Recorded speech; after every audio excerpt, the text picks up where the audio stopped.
Welcome back! So, in our ongoing conversation about boundaries, we're about to dive into a really powerful idea about freedom. And I'm not just talking about political freedom, but this deeper, more personal kind that actually helps us set the strongest boundaries in our lives. We're going to explore how to escape a super common loophole that honestly keeps a lot of us trapped. So let me ask you this. Have you ever met someone who is an absolute expert in technicalities? You know the type, right? They follow the rules right down to the comma, but they always find these clever little ways to completely sidestep the actual point of the rule. It's a whole mindset that's focused on what you can get away with, not what you're actually called to be. And that right there brings us to what I call the and such like problem. It's this very human, very sneaky tendency to hunt for the gray areas, to find the loopholes and the exceptions in any set of rules we're given. What's amazing is that the Bible totally saw this coming. If you look at the book of Galatians chapter 5, verses 19 through 21, you'll find this list of, pretty destructive behaviors. But after listing them all out, adultery, jealousy, envy, all that stuff, the author adds this brilliant little phrase at the end, and such like. It's almost like he's winking at us, saying, look, I know you're going to try to find something that's not on this list to justify yourself, so let me just save you the trouble. All that other stuff, yeah, that's covered too. For a more modern and maybe more famous example of this, you just have to look at this quote. This is an absolute masterclass in using semantics to dodge the spirit of a question.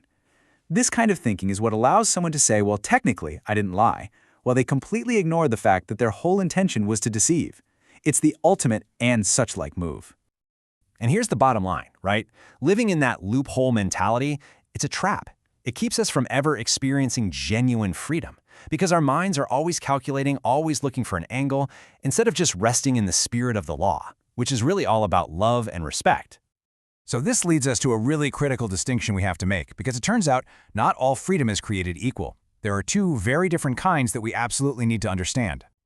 On one hand, you've got civic or political freedom. You see this in the book of Acts, chapter 22, verse 28. It's a freedom that can literally be bought with money. It's conditional. It can be given, and it can just as easily be taken away. But then you've got spiritual freedom. John chapter 8, verse 36 puts it this way. If you are set free this way, you are free indeed. This isn't some illusion. It's a true, absolute inner peace that doesn't depend on your circumstances at all. So that's the big question, isn't it? Where does this true, absolute liberty come from? Well, this next idea is a complete game changer. It's an identity shift that totally redefines what it even means to be free. Here's the thing. Unlike that civic freedom that you can purchase with enough cash or power, you just can't buy spiritual freedom for yourself. It's something that has to be bought for you. 1 Corinthians chapter 6, verse 20 says it so clearly, "For you were bought with a price." I mean, this just flips the whole idea of ownership on its head, doesn't it? If your freedom was paid for by someone else, that changes everything. It means you no longer belong to yourself. You don't belong to the things that used to enslave you. There's this really powerful analogy for this. Imagine you bail someone you love out of some deep, deep trouble. You pay a debt they could never, ever repay on their own. And what do? They look you in the eye, spit in your face, and run right back to the exact same people and habits that got them into that mess in the first place. I mean, what an incredible insult to the one who paid the price for their freedom. Okay, so let's bring this down to earth. Let's get practical. How does this idea of being bought with a price actually apply to our real lives, especially in tough relationships or toxic environments? Well, it's all about breaking what the Bible calls the yoke of bondage. Now, a yoke back then was this heavy wooden bar that literally trapped an animal, forcing it into labor. It was visible to everybody, a clear, public sign of enslavement, with no easy way out. In our world, a yoke of bondage could be a toxic job, an abusive relationship, or maybe a suffocating family dynamic. And this brings up a really tough question.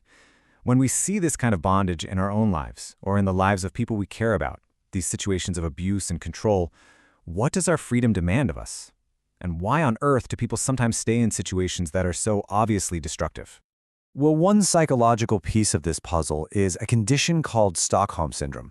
This is where a victim, basically as a survival strategy, starts to align with their abuser. The thinking goes, if I just cooperate, if I just go along with them, maybe they won't hurt me. It's this really complex and tragic attempt to find some kind of peace in a situation where you feel totally powerless. So if you feel trapped in a yoke of bondage right now, what can you do? The answer is not just to wait and hope things get better. It's about creating a game plan for your own freedom. And it all boils down to this really raw, gut-level question that maybe you've asked yourself before. How long do I have to put up with this mess?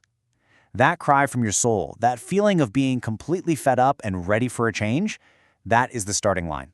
That's where you start taking action. And here's what that exit strategy looks like. First up, stop trying to keep a false peace. You just can't have peace with someone who doesn't want peace with you. It's impossible. Second, let them go. Stop chasing after people who clearly don't want to be with you.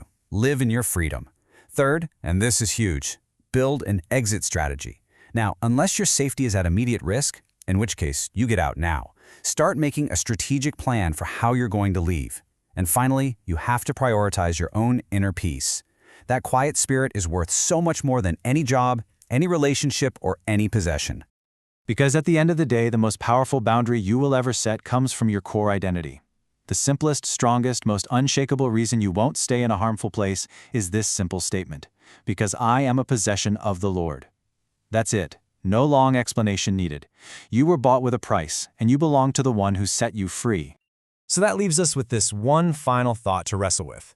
If you knew, I mean really knew, deep in your bones, without a doubt, that you were bought, paid for, and truly free, what heavy yoke, what visible sign of bondage would you finally have the courage to throw off today? What does freedom really look like for you, starting right now?